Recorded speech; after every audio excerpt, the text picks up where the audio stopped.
dangerous markers. Today on the Bearded Movie Guy, the Bearded Movie Guy looks at X-Men Days of Future Past. Is it worth going back to the 70s? With the bell bottoms? And the lava lamps? Who knows? Charles Xavier knows. And you will too once you watch the movie. Brought to you by the Bearded Movie Guy. Hi, I'm the Bearded Movie Guy, and today we're looking at X-Men Days of Future Past.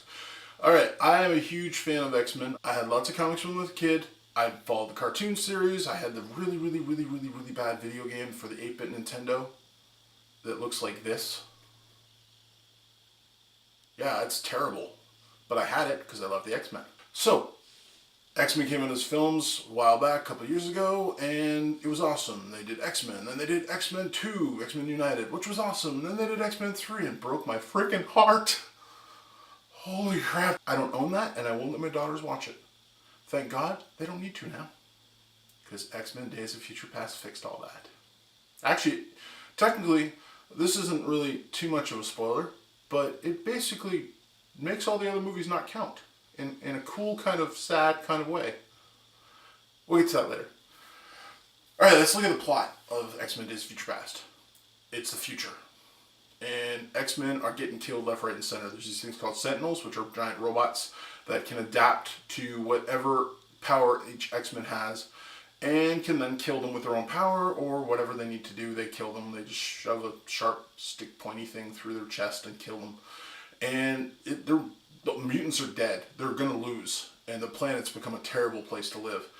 And so Charles and the bunch, the crew that are still alive, decide, okay, we need to fix this. And so Kitty Pryde can now apparently send people back in time through their own body. I don't know where she got that power, but we'll just let that one slide.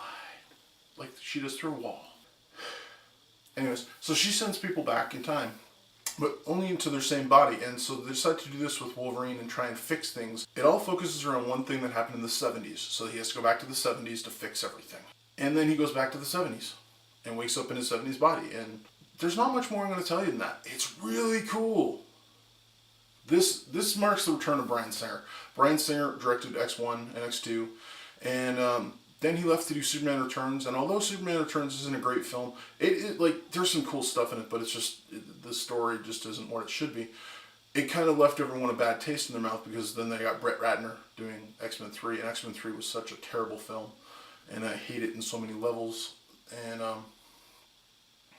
yeah, it's really bad. It's a crime against mutanity. So he's back. Bryan Singer's back. And thank God Bryan Singer's back. I have no clue what's going on with his personal life now. I haven't been listening to the rumors. I just know that he can direct a really freaking awesome movie. Usual Suspects. One of the best movies of all time. Bad Hat Hair Productions. When he wants to, man, that guy can direct a film. And this is the quintessential, and I use that word twice this week now, quintessential X-Men film. This is the movie. This movie is the best X-Men movie ever. It takes all the stuff from the other movies and just fixes it, and all the good stuff, and it keeps them, and it's awesome. Let's look at the cast. This cast is insane. It has Peter Dinklage, the Game of Thrones king. He should be the Game of Thrones king. Ian McKellen, Michael Fassbender, both playing Magneto. Awesome. I love Michael Fassbender. I love Ian McKellen. They're both excellent actors. It has Patrick Stewart and James McAvoy playing Charles Xavier. Man, they did an excellent job casting young and old. It's like, I know they did it last movie, but you couldn't have picked better people to play these characters at a young age and older age. And Michael Fassbender and James McAvoy are two of the best working actors today that are young, and Patrick Stewart and Ian McKellen are two of the best older working actors. So, okay, other cast members. We got Halle Berry. You see her getting paled? It's kind of cool. Ellen Page, and the person who steals this entire movie for every second he's in it is Evan Peters. Now, who the heck is Evan Peters? Evan Peters plays Quicksilver.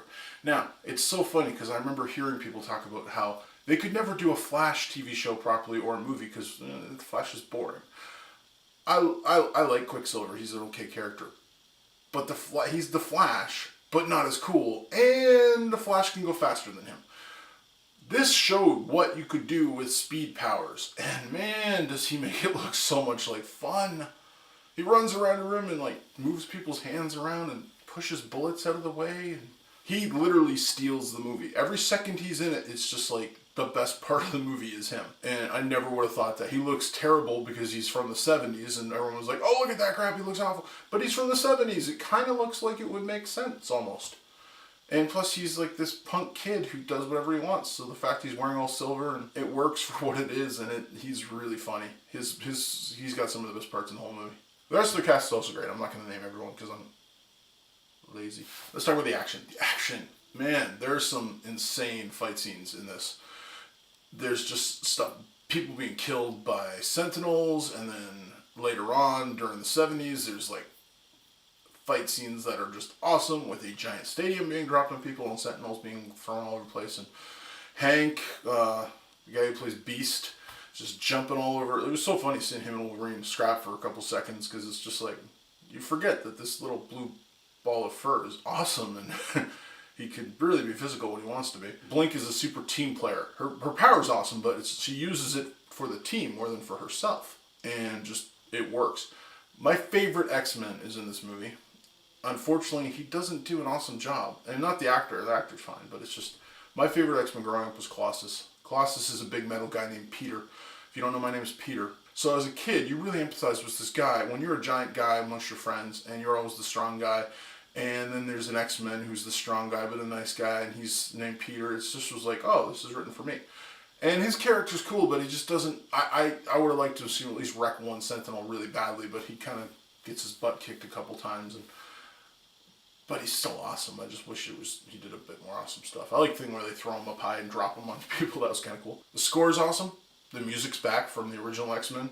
I don't think it's the exact score, but it's the X-Men feel. It totally is there. And it works throughout the whole film. I like the way they also tied in all this stuff to actual events in history. There's like a talk about JFK and something happened there, and the Vietnam Wars played into it and all this stuff. And it just, the whole thing together, like the script is really smart. I really think they did a good job with tying everything together.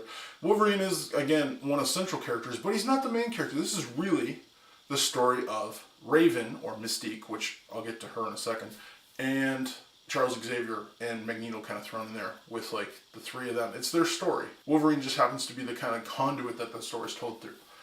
So, getting to Mystique. I don't believe I didn't even mention her name. Jennifer Lawrence. Wow. She's a great actress. She's just... she's on a tear of awesome movies in the last couple of years. There may come a time in her life when she can't do something right, but it's going to be a long way off because she's so awesome. She's great as Mystique. She's believable. She's awesome. She looks great. She's basically walking around naked. Those makeup people, man, that's a job, I guess. There must have been a lineup for that one. No, I want to apply the makeup. It's basically their kind of story. It's the three of them, and it's the older versions trying to talk to the newer versions and trying to reconcile history and stop what the oncoming plague of Sentinels is going to do to the world. This movie is terrific. It's a great summer movie. It's a popcorn movie. I actually did eat popcorn during watching it. And Orange Fruitopia, in case you were wondering. As I was saying before, this movie kind of fixes all the other movies, but at the same time kind of destroys them. I'll let you figure that out when you see the end of it, and there was certain stuff that happened at the very end, like the very end, not after the credits at the end. You stick around though, there's something after the credits, because there's another movie going to be made. But like after the end, there's a scene where Logan's walking around, and I knew it was coming, but my friend Bear, who was watching with me, who's editing this video, was surprised at, but it's done something, and people are going to be there. And it resets a lot of stuff that was wrong with the other films, and it's trippy. It'll make your mind think if you actually think about it. If you don't want to think about it, you don't really have to. It's your choice. Thinking is optional. So all in all, this movie is great. It's the best X-Men movie I've ever seen. And I'm going to say it is a 4.5 beard movie out of 5. It's not perfect, but it is darn close. And it is the best X-Men movie I've ever seen. In case you're wondering, it goes this one, X-Men First Class, X-Men 2, X-Men 1, Wolverine, and then you can let Wolverine X-Men Origins and X-Men 3 duke it out for the piece of crap that they both are. They both suck equally. They're just, I guess we'll put X-Men 3 at the very bottom, because Wolverine is cool for at least a little bit of X-Men Wolverine. So watch this movie. Let me know if you're going to see this movie. Let me know who your favorite X-Men is. Like I said, mine is Colossus. I love the guy. Again, he didn't get enough to do. Maybe the next one. But I love the guy. He's awesome. I love X-Men. Who's your favorite X-Men? Who's your favorite X-Men growing up? Who's your favorite X-Men now?